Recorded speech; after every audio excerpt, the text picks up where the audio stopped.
ओम श्रीमद्भगवद गीता अध्याय तृतीय कर्मयोग। नारायणं नमस्कृत्य नरं चैव नरोत्तमं देवीं सरस्वतीं व्यासं ततो जयमुदीरयेत्। श्लोक संख्या 20। कर्मणैव हि संसिद्धिम् आस्थिता जनकादयः लोक संग्रहम एवापि संपश्यन् कर्तुम् अर्हसि। भगवान कृष्ण अर्जुन को समझाते हुए कहते हैं, जनक आदि ज्ञानी जन भी आसक्ति रहित कर्म द्वारा ही परम सिद्धि को प्राप्त हुए थे। इसलिए लोक संग्रह को देखते हुए भी तू कर्म करने के ही योग्य है, अर्थात तुझे कर्म करना ही उचित है। जैसा कि हमें पता ही है कि अध्याय कर्म योग चल रहा है। देखो, जो मनुष्य है उसमें कर्म इंद्रियां भी हैं, ज्ञान इंद्रियां भी हैं, मन भी है, बुद्धि भी है। तो मनुष्य चाहे तो वो किसी भी निश्चय के द्वारा परमात्मा से जुड़ सकता है। जैसे आप घड़ी को देख रहे हैं तो आप घड़ी के भी साक्षी हो सकते हैं, तो भी आप साक्षित्व में प्रतिष्ठित हो सकते हैं। अगर आप हाथ को देख रहे हैं तो भी आप साक्षी में प्रतिष्ठित हो सकते हैं। अगर आप अपनी वृत्तियों को भी देख रहे हैं तो भी आप साक्षी में प्रतिष्ठित हो सकते हैं। जो आप निश्चय कर रहे हो उस निश्चय का जो प्रकाशक है उसको देख रहे हैं तो भी आप साक्षी में स्थित रह सकते हो। तो यह मायने नहीं रखता कि आप किससे पृथक हो रहे हो, किसके प्रकाशक हो रहे हो, ये मायने नहीं रखता। बड़ी बात क्या है कि आप प्रकाशक हो रहे हो। कर्म योग का मतलब होता है कि जो कर्म है सो दृश्य है, उसका जो प्रकाशक है सो साक्षी चैतन्य है, वो मैं हूँ। यह जो निश्चय है वो आपको कर्मयोगी बनाता है। मन के अंदर जो वृत्तियां हैं उन वृत्तियों का मैं प्रकाशक हूं, और जो प्रकाशक है वही परमात्मा है, उससे मैं एक हूं। इन वृत्तियों से मेरा संबंध नहीं है। ऐसा जो निश्चय है वो यथार्थ में भक्ति योगी है। यानी कि भावनाकार जो वृत्तियां हैं उनसे उनका जो साक्षी है उससे एकता का अनुभव करना, ये भक्ति योग है। वास्तविक भक्ति योग इसी को बोलता है। और जो ब्रह्म के विषय में निश्चय करने वाली वृत्तियां हैं उनका जो प्रकाशक है वह मैं हूं। जिसका ऐसा निश्चय और अनुभव है वो ज्ञान योगी है। तीनों में सिद्धांत एक ही होता है कि जो दृश्य होता है वह दृष्टा नहीं होता। यही बात सांख्य योग में भगवान ने पहले समझा दी है। तो अब जनक जी का जो उदाहरण यहाँ पे दिया गया है वो कर्म योगी के लिए दिया गया है।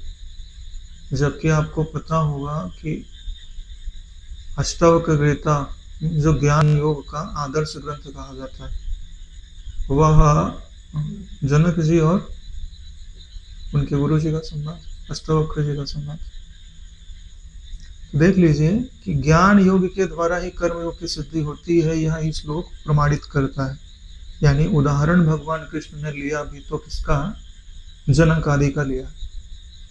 और जनक किसी एक व्यक्ति विशेष का नाम नहीं है। उस परंपरा में जितने भी राजा हुए, जितने भी ज्ञानी राजा हुए, उन सबको जनक कहा जाता है। और जनक का एक अर्थ पिता भी होता है, जो सबको उत्पन्न करता है। वास्तव में सबको उत्पन्न करने की जो सामर्थ्य है सो ब्रह्म में है। तो जितने भी ब्रह्म ज्ञानी महापुरुष हैं वो सब जनक ही कहे जाते हैं। तो जितने भी महापुरुष होते हैं वो कर्म से हीन तो हो ही नहीं सकते, चाहे वो कर्म आपको दिखाई देता हो, चाहे वो कर्म ना दिखाई देता हो, क्योंकि इस जगत में कर्म किए बगैर कोई रह ही नहीं सकता। अरे बोले बड़े त्यागी महात्मा हैं, ये एकांत में ही रहते, भोजन तो करते होंगे, सांस तो लेते होंगे, कर्म नहीं है ये।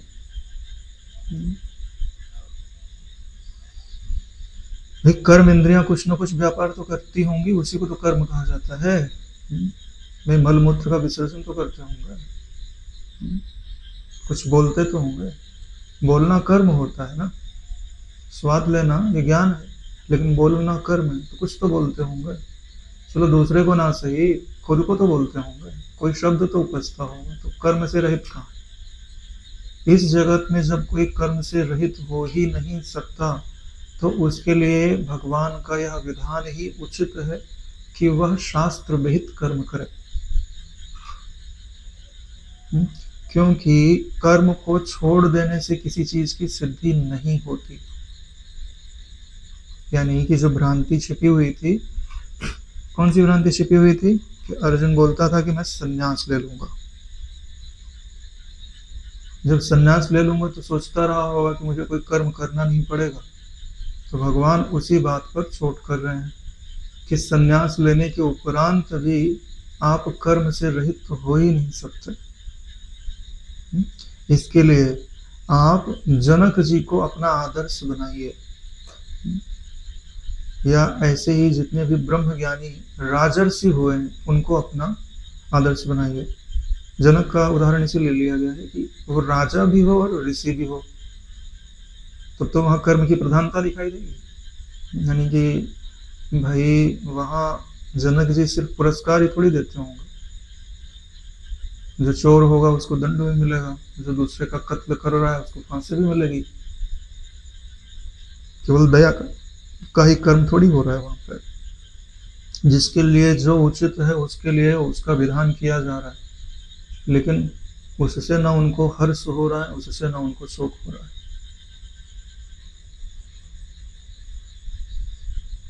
कर्मणेव ही संसिद्धिम आस्थिता जनकार्य, जनकारी इसलिए आदि शब्द लगाया गया है कि उन्हें कर्म के द्वारा परम सिद्धि की प्राप्ति हुई है, संसिद्धि की प्राप्ति हुई है, और वह उसी परमात्म तत्व में भली भांति स्थित हैं। और ऐसा करते हुए भी वो लोक संग्रह तो कर ही रहे। लोक संग्रह का क्या अर्थ होता है? लोक के तीन अर्थ होते हैं। लोक का अर्थ संसार भी होता है, लोक का अर्थ जन समुदाय भी होता है, और लोक का अर्थ वेदों को छोड़ करके जो भी ग्रंथ होते हैं उन्हें लोक कहा जाता है। यानी जो संसार को दिखावे, नेत्र। लोक संग्रह का अर्थ यही होता है, या तो तुम समष्टि रूप से जगत का संग्रह कर लो, या चाहे अव्यष्टि रूप से जगत का संग्रह कर लो, चाहे ज्ञान के रूप से जगत का संग्रह कर लो।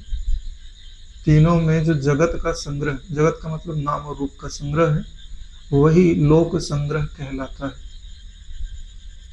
खतरनाक काम है। ज्ञान में नाम और रूप की असत्ता पर जोर दिया जाता है, लेकिन कर्म योग में नाम और रूप की असत्ता के साथ नाम और रूप में जो क्रियाएं शास्त्रोक्त प्रमाणित हैं उनको करते रहना, इस पर जोर दिया जाता है कि भाई उन क्रियाओं को करने में प्रमाद ना हो। बोले प्रमाद क्यों ना हो? भाई हमारा तो काम पूरा हो गया, हम चाहे कार्य करें चाहे ना करें, छूट है उनको, चाहे करो चाहे मत करो। लेकिन भगवान कहते हैं कि आपको ऐसा करना चाहिए, नहीं करोगे तो तत्वज्ञ को कोई हानि नहीं है। लेकिन जिस परंपरा के द्वारा उन्हें बोध प्राप्त हुआ है वो परंपरा की हानि अवश्य होगी। आपको आपके गुरु जी ने तत्व ज्ञान दिया है ना, आपको योग्य बनाया है, तो वह परंपरा अभी आगे चलती रहनी चाहिए। इसलिए अर्जुन को प्रेरित करते हैं कि तू कर्म करने के योग्य है। यानी जो तुम्हारे सामने जो युद्ध रूपी कर्म है इसको करो। इसको करने से तुझे पाप और पुण्य किसी की प्राप्ति नहीं होगी। तुझे किसकी प्राप्ति होगी? स्वरूप की प्राप्ति होगी। बोले कैसे प्राप्ति होगी? अरे नारायण इसी को दृश्यानुबद्ध समाधि बोलता है। एक कर्म क्या है? आपका दृश्य है ना भाई। कर्म इंद्रियां दृश्य हुई तो कर्म इंद्रियां जो कुछ कर रही हैं वो भी तो तुम्हारा दृश्य हुआ। तो जब दृश्य को देखा तो दृष्टा की पहचान आसान हो जाएगी कि भाई ये कर्म है, कर्म का कोई प्रकाशक होगा, वो मैं हूं। तो आप अपने आप में बैठ गए ना नारायण। कर्म का यही उद्देश्य होता है कि कर्म के प्रकाशक में आपको स्थिर कर दे। अगर आप कर्म के प्रकाशक में स्थिर हो तभी आप कर्मयोगी हो। कर्म के प्रकाशक में स्थिर होने का क्या अर्थ होता है कि भाई जो कर्म हो रहा है उसमें आग्रह ना हो। किस चीज का आग्रह ना हो कि इससे मुझे क्या प्राप्त होगा, शास्त्र रहित हो, और फल का आग्रह ना हो। दो चीजें। ऐसा नहीं कि मनमाना कर्म कर रहे, बोले हम कुछ नहीं चाहते, है ना। किसी को ढकेल दिया, तो उसका पाँव टूट गया, बोले हमको क्या, हम तो निष्काम कर्म कर रहे थे। भाई निष्काम कर्म करने का यह अर्थ नहीं होता है कि आप कुछ भी करो। भाई निष्काम कर्म और निष्प्रयोजन कर्म में अंतर होता है। कोई पानी को पीट रहा है, बोले क्या करे, बोले हम निष्काम कर्म कर रहे हैं, इससे परमात्मा की प्राप्ति होती है। बोले पीट क्यों रहे, भाई तुमको कोई लेना देना थोड़ी है, वो कोई फल थोड़ी चाहिए इससे। कोई व्यक्ति जिससे जो न शत्रु हो न मित्र हो, तुमने जाकर उसको धक्का दे दिया, बोले क्या करे, बोले निष्काम कर्म, क्योंकि हमको कोई प्रयोजन ही नहीं है इससे। भाई धक्का देने का कोई कारण नहीं है और हमको धक्का देने के बाद कुछ चाहिए नहीं, तो क्या निष्काम कर्म हुआ ये? नहीं नारायण। निष्काम कर्म में वो कर्म आते हैं जो गुरुजनों के द्वारा, शास्त्रों के द्वारा प्रमाणित होते हैं, और उनमें ज्यादातर कौन सी दृष्टि होती है? परोपकार की। आत्मवत पश्येत सर्वभूतेषु, अपने जैसा सारे भूतों को देखना, और जैसे अपने सुख की आप कामना करते हैं, सुख के लिए आप कर्म करते हैं, वैसे सबके लिए करना। ऐसे जो कर्म होते हैं उन्हीं को शास्त्रों से विहित कर्म कहा जाता है। तो निष्काम कर्म का अर्थ समझ रहे हैं? निष्काम कर्म का यह अर्थ नहीं होता कि आप उसका फल नहीं चाह रहे। फल तो वैसे भी नहीं चाह रहा, लेकिन वो जो कर्म है वो सबके हित की प्रेरणा से युक्त होने चाहिए, तभी उनमें निष्कामता आएगी। नहीं तो मनमानी निष्कामता से कुछ नहीं निकलता। नहीं पत्थर फेंक रहे हो, बोले क्या कर रहे हैं, बोले कुछ नहीं कर रहे, तो क्या निष्काम कर्म हुआ? बोले हमें कोई इसका कोई फल नहीं चाहिए, तो क्या निष्काम कर्म हो गया? नहीं नारायण, व्यर्थ कर्म कर रहे हो। इसलिए अर्जुन को समझाया जा रहा है कि जब जनक आदि अपने कर्तव्य कर्म से च्युत नहीं हुए, जबकि उन्होंने तत्व ज्ञान प्राप्त कर लिया, जो पाने योग्य था वो प्राप्त कर लिया, फिर भी वो अपनी इंद्रियों को संयमित रखते हुए शास्त्र विहित कर्मों में लगाते हैं, राज्य का संचालन करते हैं, पुण्यात्मा को सम्मानित करते हैं, पापात्मा को दंड देते हैं, समय पड़ने पर युद्ध करते हैं। युद्धों में तो सैनिकों का संहार करना पड़ता है, जो भी सामने आएगा। वही तो युद्ध की मर्यादा होती है, शत्रु पर प्रहार करना। तो ये सारी चीजें कब हो सकती है नारायण? जब जगत की असत्ता का बोध हो और अपनी निर्लेपता का बोध हो। अगर जगत सच्चा रहेगा, मैं निर्लेप हूं, तो भी दुख हो सकता है। भाई दूसरे लोग तो मर रहे हैं ना, माया मात्र है, तो दुख नहीं होता। ये निश्चय पक्का होना चाहिए।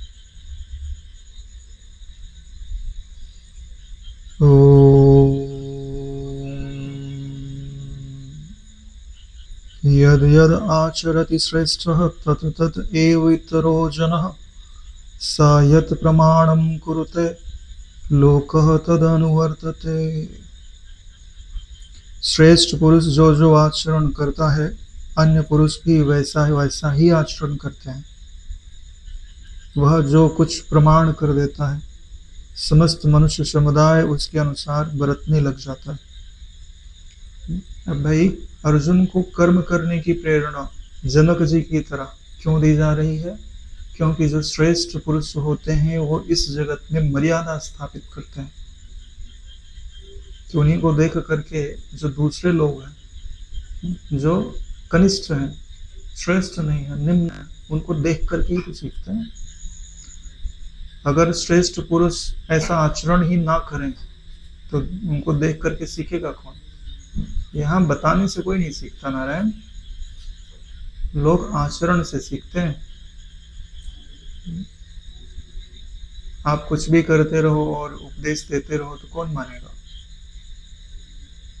ये स्वाभाविक ही होता है। हम लोग पढ़ते थे ना, तो हम लोग देख के ही सीखते थे कि भाई ये जो हमको शिक्षक पढ़ा रहे हैं इनका आचरण कैसा है, जो बात बता रहे हैं क्या इनके जीवन में दिखाई देता है। अगर दिखाई देता है तो बिना बताए सीख लेते हैं। इसके लिए ये सबके लिए, जो तत्वज्ञ हैं उनके लिए भी है और जो तत्वज्ञ नहीं है उनके लिए भी है। ये आप निश्चित समझ लीजिए कि आप स्वतंत्र नहीं हो। किसकी दृष्टि से? संसार की दृष्टि से। आपका शरीर दूसरे के शरीर से जुड़ा है, आपका मन दूसरे के मन से जुड़ा है, और आपकी पारमार्थ चेतना भी दूसरे के परमार्थ चेतना से जुड़ी है। जुड़ी क्या है? वो एक ही। तो इस सिद्धांत के अनुसार क्या होता है कि अगर तुम्हारा मन पतित होगा तो दूसरे को भी पतन में तुम कारण होगे, अगर तुम उन्नत होगे तो दूसरे की उन्नति में भी कारण होगे। इसके लिए आप खुद की भी उन्नति करिए और यह भी चाहिए कि मेरे साथ दूसरे भी उन्नत हों। इससे तुम्हारी उन्नति ही उन्नति है। मैं उन्नत हूं लेकिन दूसरे उन्नत ना हो। ऐसा कब होता है? जब आपके अंदर ईर्ष्या होती है, द्वेष होता है। क्यों? क्योंकि मैं श्रेष्ठ बना रहा हूं, मैं ऊंचा बना रहा हूं, दूसरे नीचे बने रहे, तो वो भी ऐसा ही चाहेगा जैसा आप चाह रहे हो। तो आज नहीं तो कल वो तुम्हारी टांग खींचेगा और तुम नीचे गिरोगे। लहर इसीलिए तो बनती है, कहीं ऊंचा कहीं नीचा। तो जहां नीचा है वहां ऊंचा भी हो जाता है, जहां ऊंचा है वहां नीचा भी हो जाता है। देखा है लहर को? लहर ऐसे ही चलती है नारायण, जहां ऊंचा है वो नीचा हो जाएगा, जहां नीचा है वहां ऊंचा हो जाएगा। ये प्रकृति का नियम है। अगर तुम खुद की ऊंचाई के लिए दूसरे को नीचे गिराते हो तो दूसरे का जो नीचे गिरना है वो कभी ऊपर उठेगा, तुम नीचे गिरोगे और यह विक्षेप बना रहेगा। इसके लिए क्या इच्छा करनी चाहिए? सभी उन्नत हों। उसके लिए आप अपने से श्रेष्ठ लोगों से सीखो और अपने से छोटों के लिए आप श्रेष्ठता की मर्यादा स्थापित करो। यही भगवान का कहना है। यद यद आचरत श्रेष्ठ, जैसे श्रेष्ठ लोग जैसा जैसा आचरण करते हैं, तद अद एव इतरो जना, इतना ने दूसरे लोग वैसा वैसा देख करके वैसा ही आचरण करते हैं।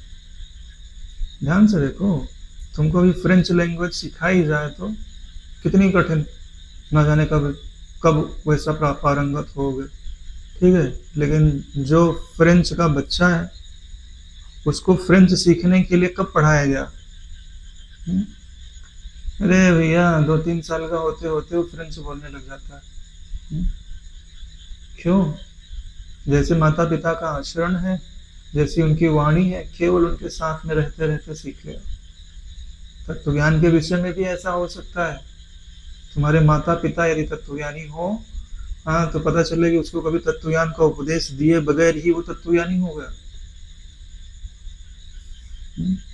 क्योंकि जिनके अंदर तत्वज्ञान भरा पड़ा है वो ना भी चाहे तो तत्वज्ञान तो निकलेगा, जाएगा कहाँ?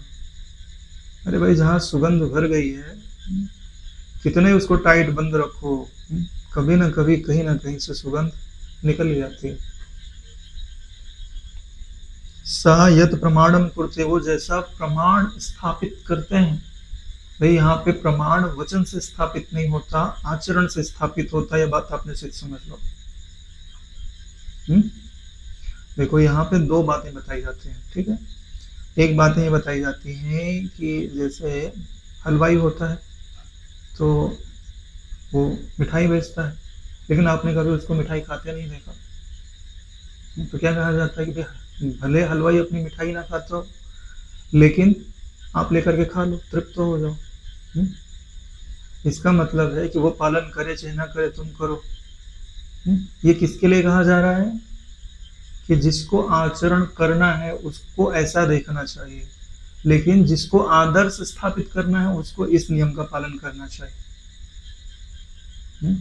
कि जैसे जब किसी जिम में जाते हो आप, ठीक है, तो जिम का जो मतलब सिखाने वाला ट्रेनर होता है वो अगर दुबला पतला होगा, झुका कमर होगा, उसकी मांसपेशी नहीं बनी होगी, तो कोई उस जिम में जाएगा? कोई उसकी बात मानेगा? कोई नहीं मानेगा ना। उसको प्रमाण देना पड़ेगा कि ये जो आहार मैं बता रहा हूं मैं खुद लेता हूं, उसका प्रमाण मेरी मांसपेशियां हैं, तब तो कोई उसकी। ऐसे मान लेगा। इसलिए क्या बोला गया है, सा यत प्रमाणम कुरुते, जैसा वो प्रमाण देता है, किसके द्वारा, अपने आचरण के द्वारा, अपनी बाहरी अभिव्यक्ति के द्वारा, जो इंद्रियों का विषय है उसी के द्वारा प्रमाण दिया जाता है। परमार्थ सत्ता के द्वारा कोई प्रमाण थोड़ी दिया जाता है, वो तो देखने में नहीं आता। भाई तुम्हारी वाणी नम्र होवे, तुम सबके अंदर एक परमात्मा को देखो, सबसे प्रेम करो, सबकी वृत्ति को भगवताकार ब्रह्माकार बनाने में सहयोग दो, अपशब्द मत कहो, सही समय पर उठो, सही समय पर सो। तो ये जो सारी चीजें आसपास के लोग देखेंगे तो ऐसा सीखेंगे। इसलिए क्या कहा गया है कि स यत् प्रमाणम कुरुते लोकः तद अनुवर्तते, जो जगत के प्राणी हैं, जो उससे निम्न है, वो उनको देखते हैं, उनके पीछे पीछे अनुवर्तते। भाई हमको रास्ता पता है, हम चलते हैं आगे, हमारे पीछे पीछे चलो। सब उसके पीछे पीछे चलते चलते मंजिल पे पहुंच जाते हैं। अनुवर्तते का अर्थ यही होता है कि श्रेष्ठ पुरुष जिस रास्ते पे चल रहे हैं उसी रास्ते का हम अनुकरण करें, अनुसरण करें, और वहां पहुंच जाए जहां वो महापुरुष पहुंचे हुए हैं।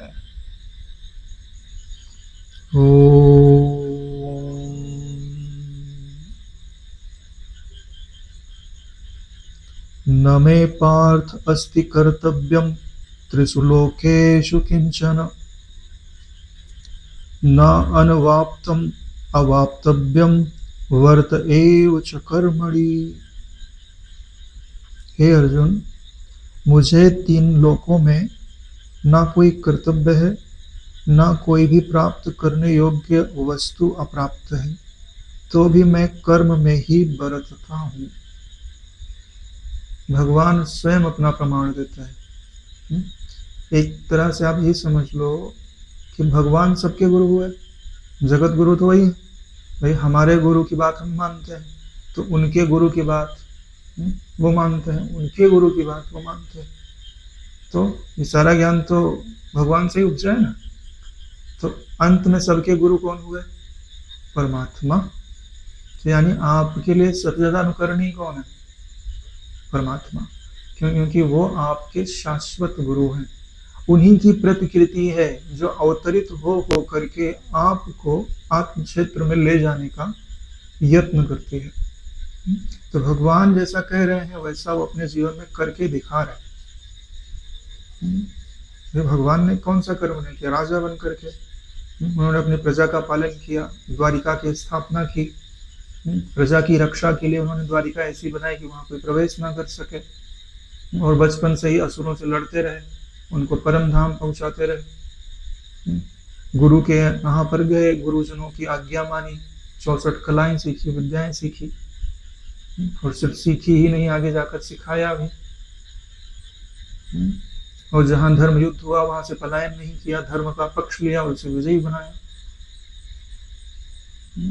आश्रम की मर्यादा स्थापित की।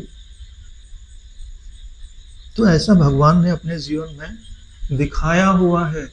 क्योंकि भगवान तो जन्मजात तत्वज्ञ हैं, उन्हें गुरु जी के पास जाने की क्या जरूरत है, मगर गए, गुरुजनों का सम्मान किया, मुंडन करा के रहते थे उधर, और गुरु माता जो दे वही खाते थे। तुम भिक्षा मांग के लाओ, गुरु माता को अर्पित करो, फिर वो जो दे उसी में संतुष्ट रहो। ऐसा नहीं कि भिक्षा मिली और भूख लगी तो वहीं खा लिए, ऐसा आप नहीं कर सकते। उनके साथ सुदामा थे, उनको बड़ी भूख लगती थी। बोले मित्र, इतनी भी बात मानने की जरूरत क्या है, हम थोड़ा खा लेते हैं फिर गुरु माता को अर्पित कर देंगे। बोले नहीं, ये हमारे यहाँ ये नियम नहीं है, थोड़ा थोड़ा आपको वह भूख सहन कर लेनी चाहिए। अगर वही सहन करना आता तो शायद सुदामा को इतनी दीनता नहीं मिलती। यही चीज बताता है कि जो इंद्रियों पर संयम नहीं रख पाता, वो भगवान का मित्र हो तो भी उसको दरिद्रता का दिन देखना तो पड़ ही सकता है। भक्ति तो थी उनके जीवन में, लेकिन प्रारंभ में संयम नहीं था। अपने मित्र की बात माननी चाहिए। लकड़ी बिनने के लिए गए तो चना दिया गुरु माता ने, तो बारिश का समय आ गया, तो पेड़ पे चढ़े थे तो कहीं उसे आसपास छिप गए कि बारिश में बच जाए। इनको बड़ी भूख लगी, हाँ, तो उन्होंने चने जो है निकाल के खाने लगे। तो कृष्ण बोल रहे हैं कि सुदामा क्या कर रहा है, कुछ आवाज आ रही है। बोले नहीं, ये बारिश है ना, ठंड पड़ रही है तो दांत जो है कटकटा रहा है। भगवान को तो पता ही चल गया कि ये चने खा रहे हैं। फिर बाद में उनको भूख लगी तो उन्होंने बोला सुदामा जो गुरु माता ने चने दिए थे वो, अरे बोले वो तो लग रहा है जिस वस्त्र में बांधा था वो खुल गया और कहीं गिर गए। अगर यह भी बोल देते कि मैंने खा लिया, मुझे भूख लगी है, तो भी बात समझ में आ जाती। तो उन्होंने क्या कहा कि कहीं गिर गए। गुरु से कपट मित्र से चोरी, या होए निर्धन या होए कोड़ी। जिसने आपके ऊपर विश्वास किया है ना, उसका विश्वासघात नहीं करना चाहिए। आप लगता है जो वचन आपने दिया है वो पूरा करना चाहिए जहां तक। हाँ, ईश्वर के तरफ चल रहे हैं तो कोई बात नहीं, ईश्वर को अर्पित करके आप चल सकते हैं। लेकिन जब आप संसार में ही हैं तो आपको अपने वचनों का मान रखना चाहिए। तो लक्ष्मी भी आपके वचनों का मान रखती है। जो अपना वचन देकर के मुकरता नहीं है ना, ऐसा बोलते हैं कि लक्ष्मी स्वयं निवास के लिए उस स्थान पर जाती है जिसके अंदर मित्रता निभाने की दृढ़ता है। जैसे सुग्रीव, राम जी, दोनों को लक्ष्मी की प्राप्ति हुई ना, दोनों ने मित्रता निभाई। तो सुग्रीव को उनका राज्य मिल गया और राम जी को उनकी पत्नी मिल गई, पूरी लंका मिल गई।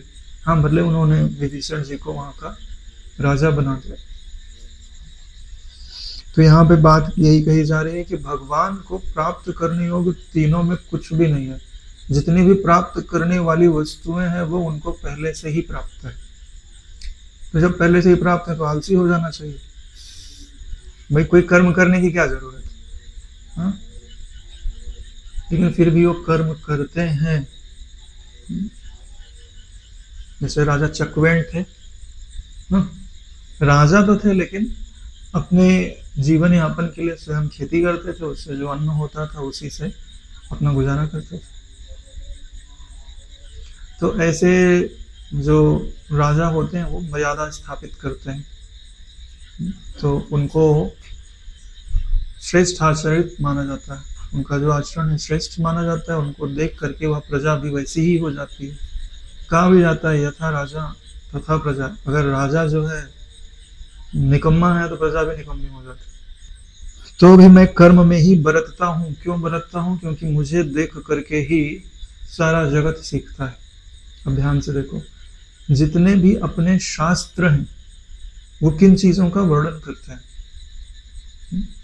गरुड़ पुराण, तो गरुड़ जी के द्वारा जो ज्ञान दिया गया वो गरुड़ पुराण। विष्णु पुराण, विष्णु जी के द्वारा जो ज्ञान समाज को दिया गया वो विष्णु पुराण। शिव पुराण, यानी शिव जी के द्वारा जो ज्ञान दिया गया, सिर्फ बोल करके नहीं, अपने जीवन से। उसमें देखोगे तो उनकी कथाएं होंगी कि अवतरण हुआ, यहाँ गए, ये कार्य किए, ऐसे राक्षस था उसका संहार किए, फिर यहाँ धर्म की स्थापना की, इस भक्त ने उपासना की, उसको जाकर वरदान दिया। ऐसा जो भी उनकी कथाएं होती हैं, तो ये सब क्या है? भगवान द्वारा किए गए कार्यों का वर्णन ही तो ग्रंथ होते हैं। और क्या चीज है बताइए? उन्हीं को पढ़ करके तो आप सीखते हो। जैसे भागवत की कथा होती है, जैसे अपने यहाँ नहीं बोला गीता भागवत सत्संग, तो ये किनका वर्णन है? भगवान के द्वारा किए गए कर्मों का और उनके द्वारा दिए गए ज्ञान का ही तो वर्णन है। तो इस जगत में प्रमाण किसको माना जाता है? भगवान के कर्मों को और भगवान के वाणी को, दो को प्रमाण मानते। भगवान ने जो कार्य किया वैसा हमको करना चाहिए। अब वहां भगवान में भगवत प्राप्त महापुरुष भी आ ही जाते हैं, क्योंकि उनसे तो जो भगवान को जानते हैं वो भगवत स्वरूप ही होते हैं। इसलिए भगवान कहते हैं कि भाई मुझे कुछ प्राप्त करने योग्य वस्तु नहीं है, फिर भी मैं कर्म से कभी च्युत नहीं होता। अब शिव जी को देख लो तो राम राम राम राम राम, राम में निहित है वो, उनका इष्ट मंत्र ही राम है। नाम प्रताप शंभु अविनाशी, वेश मंगल मंगल राशि। नाम का प्रताप है ना, तो ये मर्यादा स्थापित कर रहे हैं कि जब भगवान नाम का आश्रय ले सकते हैं तो आप नाम का आश्रय क्यों नहीं ले सकते। भगवान विष्णु जी को देखो, वो शिव जी की आराधना करते, शिव जी को देखो वो राम जी की, वही विष्णु जी की आराधना करते। क्यों कर रहे हैं नारायण, आपको सिखा रहे हैं ना। शिव जी का शरीर का पोस्चर देखते ही आपको बहुत सारी चीजें अपने आप सीखने को मिल जाती है। पद्मासन लगा हुआ है, नेत्र बंद है, प्रेरणा दे रहे हैं कि आपको अंतर्मुख रहना चाहिए, संयमित रहना चाहिए। शरीर पे जो रुद्राक्ष है वो बात बता रहा है कि जो सारे ज्ञान का बीज है, जिससे सारे ज्ञान उपजते हैं, उस बीज को अपने ऊपर धारण करो। रुद्राक्ष बीज है वो। इसलिए जब भगवान कार्यों में बरतते हुए, श्रेष्ठ कार्यों में बरतते हुए कार्यों की मर्यादा स्थापित करते हैं ताकि लोग उनका अनुसरण करते हुए भगवत पद को प्राप्त हो सके, तो ऐसा हमारे भीतर भी होना चाहिए। जो हमसे श्रेष्ठ हैं हम उनका अनुकरण करें और अपने से छोटों के लिए श्रेष्ठ कर्म के द्वारा मर्यादा स्थापित करें, तो हम क्या हो जाएंगे, एक सीढ़ी। हमारे ऊपर भी कोई सीढ़ी हो सकती है और हमारे नीचे भी कोई सीढ़ी हो सकती है। हाँ, सबसे ऊंची सीढ़ी हो गई, अब तत्व हो गया तो सबसे ऊंची सीढ़ी हो गई। ओम यदि अहम न वर्तेयम जातु कर्मणि अतंद्रतः मम वतर्म अनुवर्तन्ते मनुष्याः पार्थ सर्वशः। भगवान कहते हैं कि मैं कर्मों में क्यों बरतता हूँ, क्योंकि हे पार्थ, यदि कदाचित मैं सावधान होकर कर्मों में ना बरतूं तो बड़ी हानि हो जाए, क्योंकि मनुष्य सब प्रकार से मेरे ही मार्ग का अनुसरण करते हैं। यहाँ पर क्या कहा जा रहा है कि अगर मैं सावधान होकर के कर्मों में ना बरतूं तो बड़ी हानि हो जाएगी। यानी कर्मों में बरतते हुए सावधानी जरूरी है। और वो सावधानी क्या है, सबसे पहले ये समझो, सबसे बड़ी सावधानी क्या है कि जो कर्म हो रहा है, आपके द्वारा हो रहा है ना, वो हो रहा है, आप कर नहीं रहे हो। कर्म अपने आप होते हैं, यानी कर्म करने वाला ना मैं हूं ना वो मेरा है। प्रकृति से संबंध विच्छेद ही परमात्मा की प्राप्ति का साधन होता है। जड़ता से संबंध विच्छेद हो गया तो चेतन तो आप हो ही। पहली बात, कर्म करने वाला मैं नहीं और कर्मों के द्वारा जो फल मिलता है वो मेरा नहीं। कर्तृत्व की निवृत्ति और भोक्तृत्व की निवृत्ति। और फिर क्या सावधानी है, शास्त्र विहित कर्म होने चाहिए। ऐसा नहीं है कि भाई इनसे हमारा कोई संबंध नहीं है तो चाहे कुछ भी कर्म करते रहें, ऐसा नहीं। शास्त्र विहित, गुरु द्वारा विहित कर्म ही होने चाहिए, सावधानी रखनी चाहिए। तो भगवान ने भी वही कर्म किए हैं जो वेदों के द्वारा प्रमाणित है। उन्होंने जो कहा है वो अपने जीवन में करके दिखाया है। इसलिए क्या कह रहे हैं, सावधान होकर के कर्म करना चाहिए। अगर आप असावधान होकर के कर्म करेंगे तो नारायण, ना आपका कल्याण होगा ना आपके अपनों का कल्याण होगा। इसका मतलब कि तत्वबोध होने के पश्चात भी कर्म के विषय में अपने चित्त को सावधान रखना चाहिए कि कर्म का मुझे संग ना लगे और कर्म भी शास्त्र विहित हो। दो चीजें, कई बार हम असंगता के चक्कर में कोई भी कर्म शरीर से होते देना चाहते हैं, कोई भी कर्म हो, क्या फर्क पड़ता है, अपन असंग तो है ही है। इसलिए भगवान क्या बोल रहे हैं, ऐसे कर्म नहीं होने चाहिए। कैसे होना चाहिए, आतंद्रता। अब देखो, जब आप ईश्वर प्राप्ति का साधन करते हो तो वो भी तो एक कर्म है। अगर वह कर्म आप सावधानी पूर्वक नहीं करोगे तो क्या होगा, उस कर्म का आप अभिमान करने लग जाओगे। मैंने इतनी माला की, मैंने एक पांव पे खड़े होकर तप किया, या मैंने योग वासिष्ठ का इतना श्रवण किया, इतना मनन किया। तुमने किया नहीं नारायण, प्रकृति में घटित हुआ है, उससे तुम्हारा कोई लेना देना नहीं।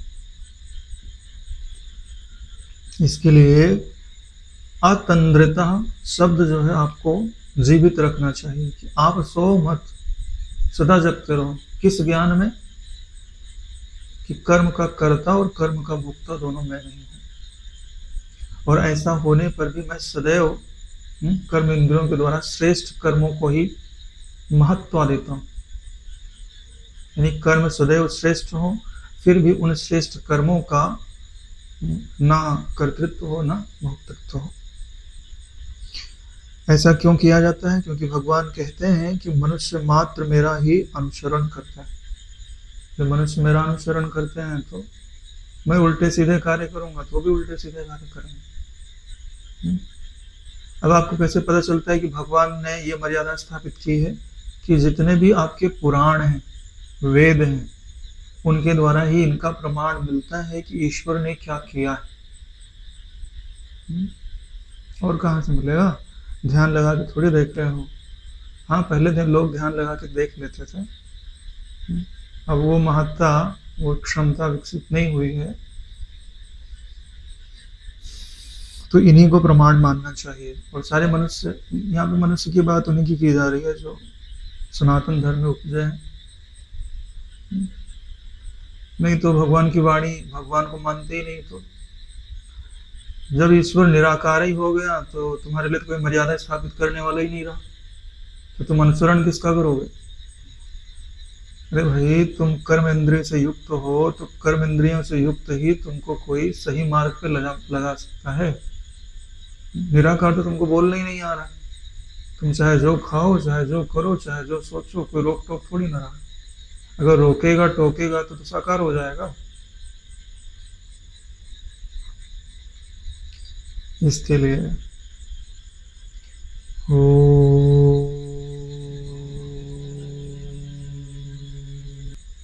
उत्सीदेयुः इमा लोका न कुर्याम कर्म चेतहम् शंकरस्य च कर्ता श्याम उपहन्याम इमा प्रजा। भगवान कहते हैं, इसलिए यदि मैं कर्म ना करूं तो सब मनुष्य नष्ट भ्रष्ट हो जाएंगे और मैं संकर्ता को करने वाला हो जाऊंगा तथा इस समस्त प्रजा को नष्ट करने वाला बन जाऊंगा। इसके लिए भगवान कर्म में तत्पर रहते हैं। यहाँ पे भगवान के कर्म में तत्पर रहने का क्या प्रमाण है, कि जो भगवत प्राप्त महापुरुष हैं वो कर्म में तत्पर रहते हैं।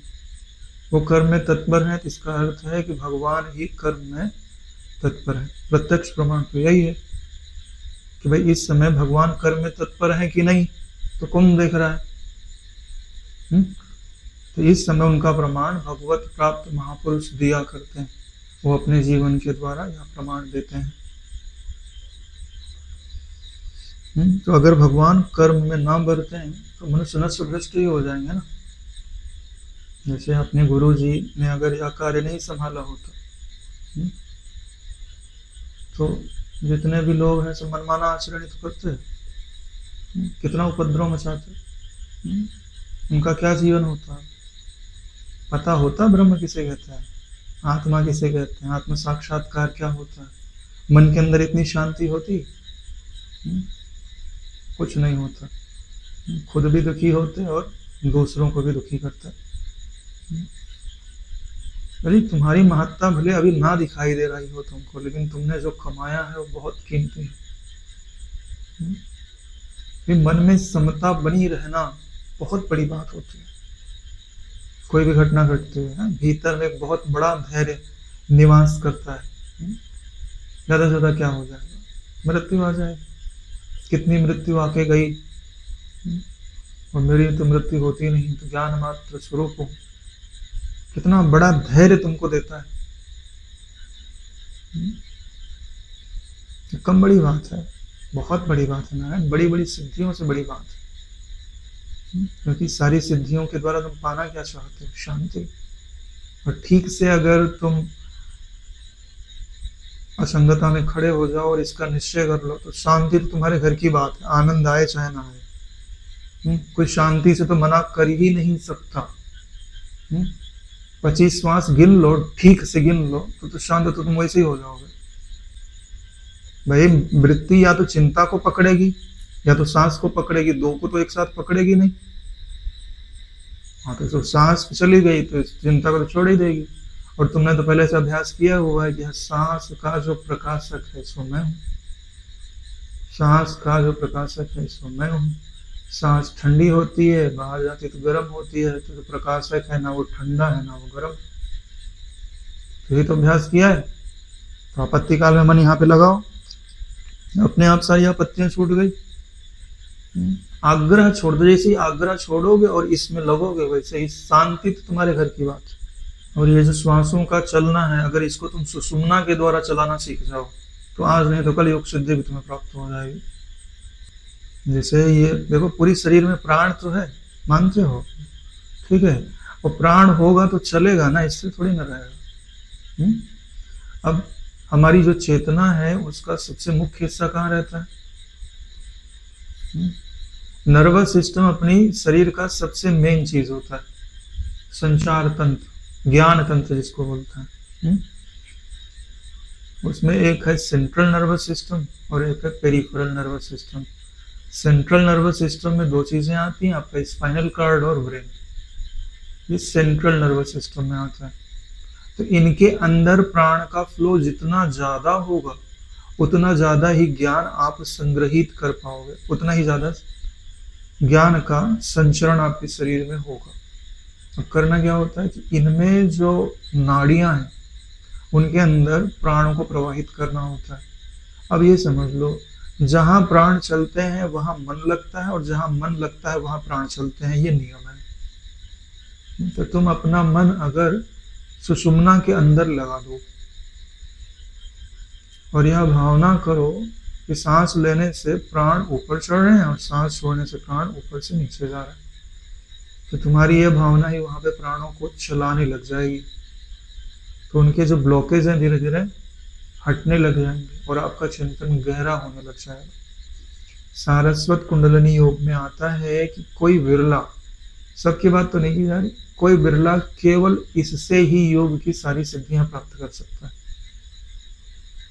अब बिरला इसलिए कहा गया है क्योंकि अब ये इसमें समय भी ज्यादा लगेगा और संयम भी ज्यादा लगेगा। तो ब्रह्मचर्य का पालन हो, वृत्ति को अंतर्मुख करके रखा जाए। जो क्रिया योग योगानंद जी की बुक आदि में आता है वो इसी का वर्णन किया गया है कि जितना अधिक समय आप सुषुम्ना के अंदर बिताओगे उतना ही ज्यादा उन्नत होते जाओगे। क्या भावना होनी चाहिए कि यही कि जो नीचे की ऊर्जा है वो ऊपर जा रही है, ऊपर से ऊर्जा लेकर के फिर नीचे आ रही है। मूलाधार से सहस्रार तक जाओ, सहस्रार से फिर मूलाधार तक जाओ। यानी ये जो रास्ता है सुषुम्ना का, इसको क्लियर कर दो।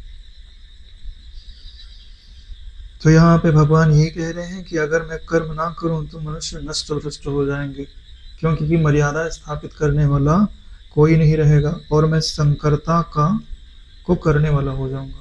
संकरता किसे कहते हैं? मिश्रण को संकरता कहा जाता है। अर्जुन ने क्या शब्द प्रयोग में लाया था पहले कि वर्ण संकर हो जाएंगे, वहां वर्ण शब्द जुड़ा हुआ था कि भाई ब्राह्मण पत्नी है और ब्राह्मण पति है तो कोई दिक्कत नहीं है, ठीक है, लेकिन अब पत्नी जो है वो ब्राह्मण है और पति जो है वो शूद्र है तो श्रेष्ठ पुत्र की उत्पत्ति नहीं होगी ना, उसके जो संस्कार है अलग अलग रहेंगे। तो ऐसे में ना धर्म के प्रति उसकी श्रद्धा रहेगी और ना धर्म के प्रति उतनी श्रद्धा से वो आचरण कर पाएगा। ऐसे ही यह जो संकरता है वो हर चीज में काम आती है, मतलब हर चीज में उसका अर्थ लिया जा सकता है। धर्म के विषय में भी लिया जा सकता है कि जब भगवान ही धर्म का पालन नहीं करेंगे तो धर्म और अधर्म आपस में ऐसे मिश्रित हो जाएंगे कि समझ में नहीं आएगा कि क्या धर्म है और क्या अधर्म है। ऐसे ही ज्ञान भी मिश्रित हो जाएगा। ऐसे ही हम लोग क्या है, हम लोग भी तो संकर ही हो गए हैं। चेतन और जड़ आकर के आपस में ऐसे मिल गए हैं कि ना कुछ जड़ लग रहा है ना कुछ चेतन लग रहा है। और यही संकरता आपको नष्ट कर देती है, समस्त प्रजा को नष्ट करने वाली है। यहाँ शंकर है, शंकर नहीं, शंकर तो भगवान का नाम है। संकरता जो है वो आपत्ति का कारण है नारायण। मिलाप, देह के साथ तुम्हारी अहम वृत्ति का मिलाप, इसी को इसने तुमको संकर बना दिया। जड़ के साथ तुमको मिश्रित कर दिया। मिश्रित होना बुरा नहीं है, लेकिन मिश्रण से फिर निकल ना पाना यह बुरा है। भाई जगत में आना बुरा थोड़ी है, जगत में आओ घूम फिर के चले जाओ, लेकिन आ गए अब वापस जाने का रास्ता नहीं मिल रहा, ये बुरा है।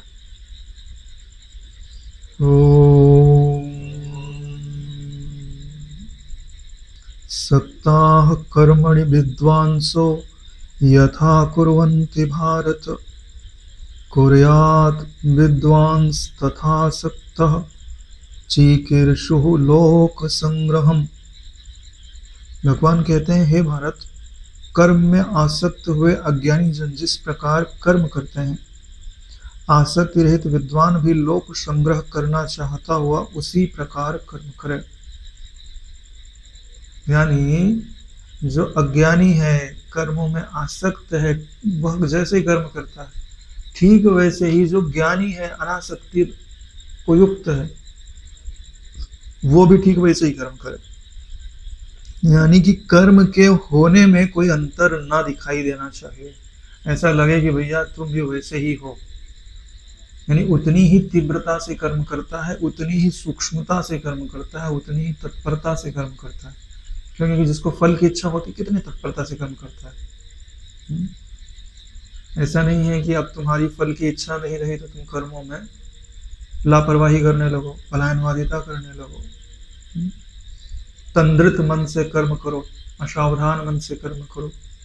भगवान क्या कहते हैं कि जैसे आसक्त चित्त वाला अज्ञानी पुरुष कर्म करता है, यानी कर्म के विषय में बड़ा तत्पर रहता है। रात रात जग करके लोग प्रैक्टिस करते हैं, पढ़ते लिखते हैं, काहे के लिए? संसार में ऊंचा पद मिलेगा, ऊंचा सम्मान मिलेगा।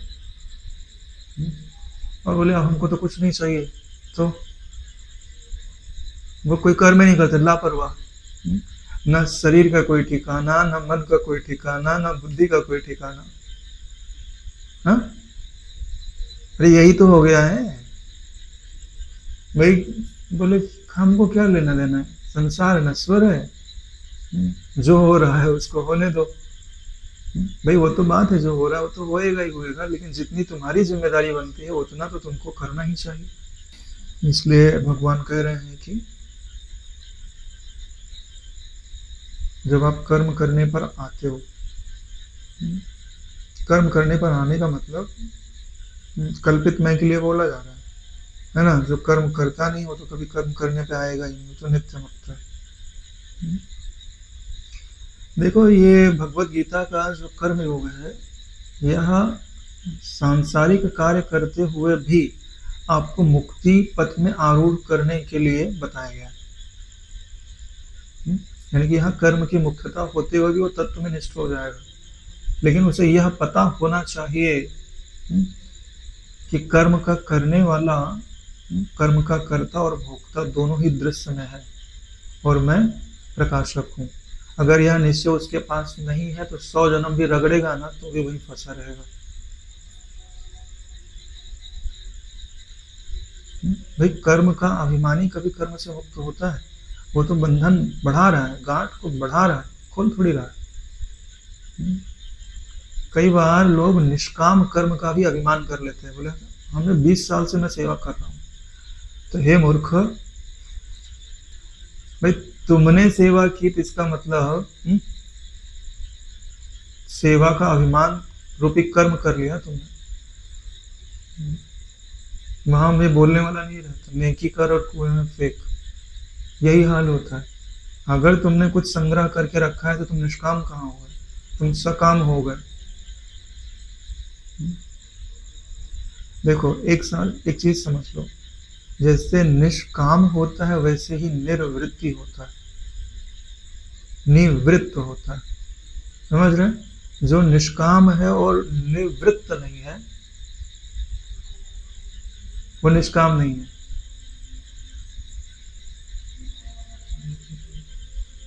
अरे नारायण, आपने कोई कर्म किया, निष्काम शब्द क्यों जोड़ा जा रहा है कि उस कर्म के कारण आपके भीतर में कोई वृत्ति ना बने। निष्कामता का प्रयोजन क्या है भाई? आपके मन में वृत्ति किसके लिए बनती है? कर्म के कारण नहीं बनती, कारण बनती है। तो भगवान ने ये क्यों कहा कि आसक्ति रहित होकर के कर्म करो? क्योंकि जब तुम्हारी आसक्ति नहीं है तो तुम उस कर्म के बाद फल के बारे में सोचोगे नहीं, तुम्हारे भीतर क्या रहेगा? निवृत्ति रहेगी। तो तुम निष्काम हो, इसका प्रमाण क्या है कि तुम्हारे भीतर अगर वृत्ति उपज नहीं रही है तो तुम निष्काम हो। अगर वृत्ति उपज रही है तो नारायण तुम निष्काम नहीं हो। ये बात आपको समझनी पड़ेगी। एक चीज से दूसरी चीज जुड़ी हुई है, अलग नहीं है। लेकिन हम सोचते हैं कि भाई इतने से ही हो जाएगा। तो भगवान की कुछ बातों को हमने लिया और कुछ बातों को हमने छोड़ दिया, तो उससे थोड़ी होता है भाई। पूरी बात समझनी पड़ती है ना। इसके लिए जो आसक्ति रहित विद्वान है, अगर वो लोग संग्रह करना चाहते हैं तो भी उन्हें वैसे ही कर्म करना चाहिए, उतनी ही सावधानी से कर्म करना चाहिए। अब यहाँ पे बात आ रही है कि लोग संग्रह करना चाहते हैं तो, अगर लोग संग्रह नहीं करे तो। देखो, तत्व के महापुरुष भी दो प्रकार के होते हैं, एक तो मौनी और दूसरे वक्ता, या इसको ऐसा बोल दो, एक जो होते हैं वो अवधूत कोटि के होते हैं, दूसरे वो आचार्य कोटि के होते हैं। तो जो अवधूत कोटि के होते हैं वो अवधूत कोटि का जो उनका शिष्य होगा उनके लिए प्रमाण होते हैं। भाई जैसे गुरु होते हैं वैसे तो शिष्य भी होते हैं। तो कोई शिष्य अगर मौनी होना चाहे तो वो आचार्यवान का अनुसरण नहीं करेगा, वो मौनी वाले का अनुसरण करेगा कि भाई तत्व की प्राप्ति होने पर फिर ऐसे रहा जाता है, इनकी रहनी ऐसी है, करनी ऐसी है, तो वैसा ही वो अपना जीवन ढालेगा। लेकिन जो आचार्य होते हैं वो सबके लिए मर्यादा स्थापित करते हैं। इसके लिए यहाँ पे कहा जा रहा है कि लोक संग्रह करना चाहता है, तो यहाँ पे किसके लिए कहा जा रहा है? जो आचार्य हैं, जो अवधूत हैं, उनके लिए नहीं कहा जा रहा है, वो मुक्ता है, उन्होंने अपना काम पूरा कर लिया। और ऐसे ज्यादातर कौन से लोग होते हैं पता है? जो गुरुजनों के ज्यादा संपर्क में नहीं रहते। गुरुजनों ने उपदेश दिया, दूर कहीं बैठे, बहुत तीव्र जिज्ञासा है, सुन लिया, एकांत में गए, श्रवण मनन निधिध्यासन किया और पार हो गए। जब गुरु के कोई ज्यादा ही नजदीक चला जाता है ना, तो फिर गुरुजन उसको अपने जैसे ही बना देते हैं। कोई दूर से पाके निकल जाए हाँ तो ठीक है, लेकिन जो ज्यादा ही नजदीक जाता है तो चुंबक उसको चुंबक ही बना देता है। ज्यादातर ऐसा ही देखने में आता है। जैसे अपने गुरुजी दादा गुरुजी से ज्यादा मिल गए तो दादा गुरुजी ने अपने जैसा बना दिया। अब घाट वाले बाबा थे, वो अपने गुरु से दूर से ही लिए और निकल लिए। हाँ, तो फिर उनका गुरुजी पे ज्यादा, तो वो अपने हिसाब से ही चलते थे। तो ये चीजें होती हैं ना, जो दूर से ले करके निकल जाते हैं वो ज्यादातर अवधूत कोटि में चले जाते हैं, और जो एकदम निकट जा करके लेते हैं वो आचार्य कोटि में चले जाते हैं। ऐसी नियम तो नहीं है, ऐसी प्रधानता ज्यादा रहती है।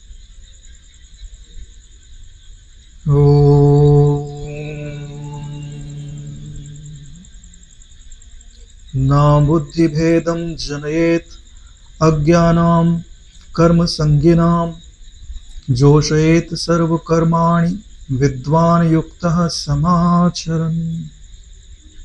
परमात्मा के स्वरूप में अटल स्थित हुए ज्ञानी पुरुष को चाहिए कि वह शास्त्र विहित कर्मों में आसक्ति वाले अज्ञानियों की बुद्धि में भ्रम अथवा कर्मों में अश्रद्धा उत्पन्न न करे, किंतु शास्त्र विहित समस्त कर्म भली भांति करता हुआ उनसे भी वैसा ही करवावे।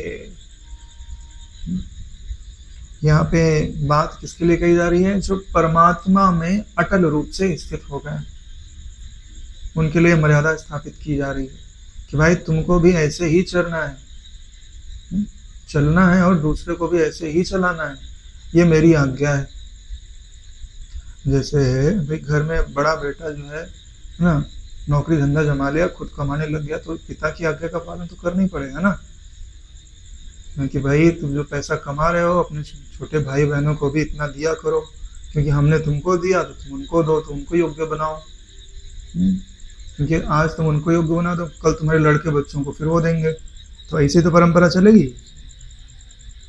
इसलिए क्या कहा जा रहा है कि परमात्मा में अटल स्थिति प्राप्त किए हुए ज्ञानी पुरुष को भी शास्त्र विहित कर्मों में आसक्ति चित्त वाले जो अज्ञानी जन है, जैसे वो कार्य करता है,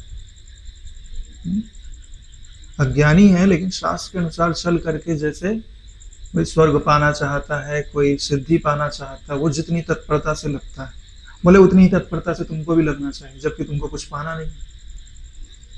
तो ऐसा करने से क्या होगा कि आप एक मर्यादा स्थापित कर देंगे कि जिस मर्यादा को देख करके जो आपके नीचे के लोग हैं वो वैसा ही आचरण करेंगे।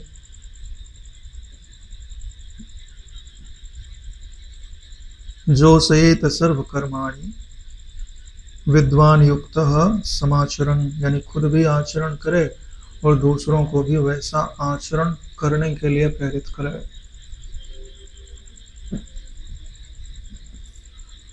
अब उन आचरणों में क्या आता है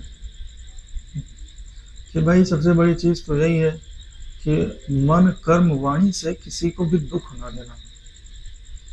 शास्त्र सबसे ज्यादा इसी चीज का वर्णन करते हैं, दुख ना देना और उसको ईश्वर से विमुख ना करना। अगर आप उसे ईश्वर से विमुख कर दे रहे हैं तो भले आपको उस समय आप उसको सुख दे रहे हो, लेकिन आगे जाकर अगर ईश्वर से विमुख हो जाए तो कर्म जो है शास्त्रों के द्वारा प्रमाणित नहीं हो सकता। यहाँ पे क्या कह रहे हैं? कर्मों में अश्रद्धा कभी उत्पन्न नहीं करना चाहिए और बुद्धि में कभी भ्रम उत्पन्न नहीं करना चाहिए। जैसे कई वक्ता ऐसे होते हैं कि जो शास्त्रों की ही बातों का खंडन करने लग जाते हैं।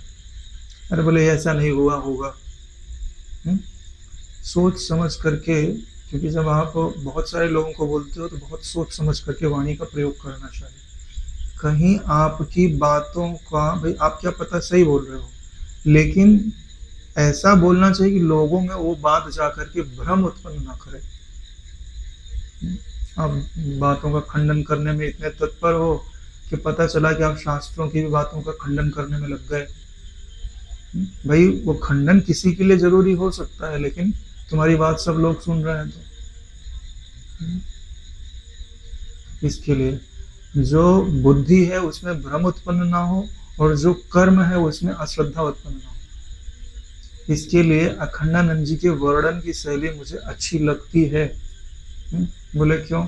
बोले इस दृष्टि से ये कहा गया, तो उससे क्या हो जाता है कि इस दृष्टि वाला वो बात वैसे समझेगा।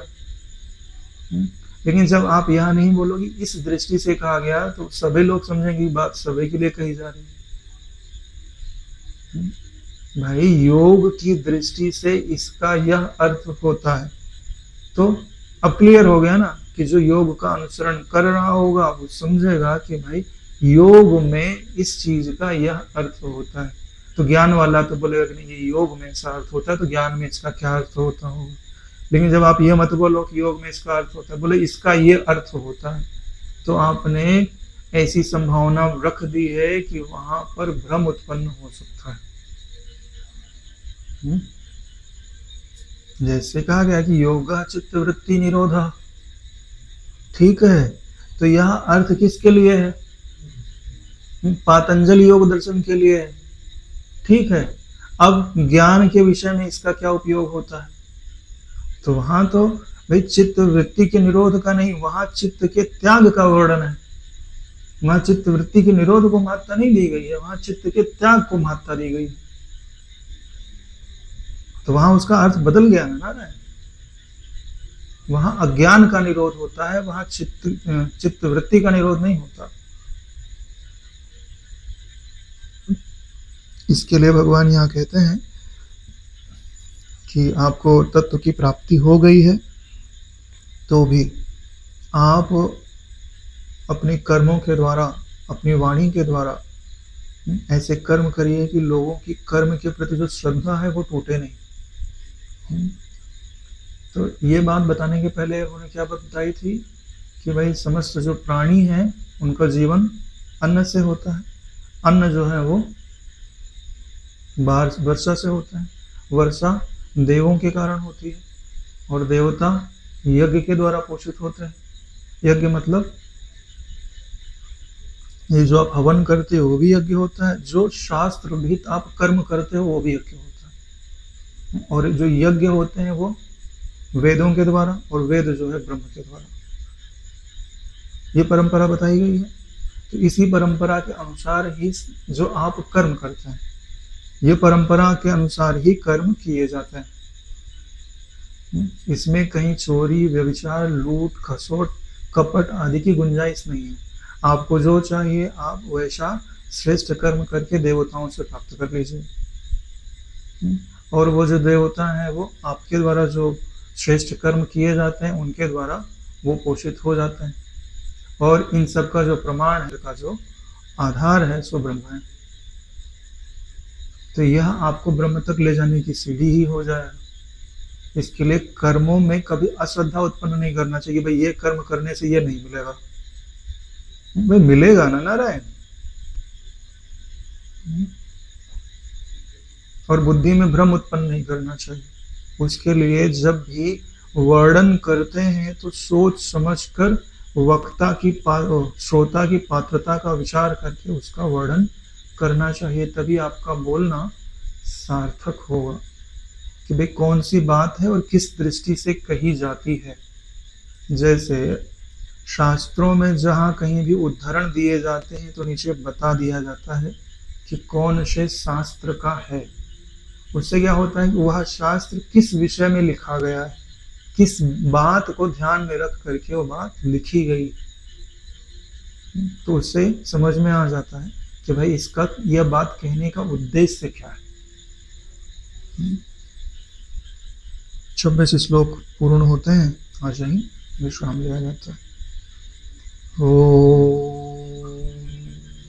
कायेन वाचा मनसेन्द्रियैर्वा करोमि यद्यत् सकलं परस्मै श्री सद्गुरुवेति समर्पयामि। ओम सहना अवतु सहनो भुनक्तु सह वीर्यं करवावहै तेजस्विनावधीतमस्तु मा विद्विषावहै। ओम शांति शांति शांति। श्री सद्गुरुदेव भगवान की जय।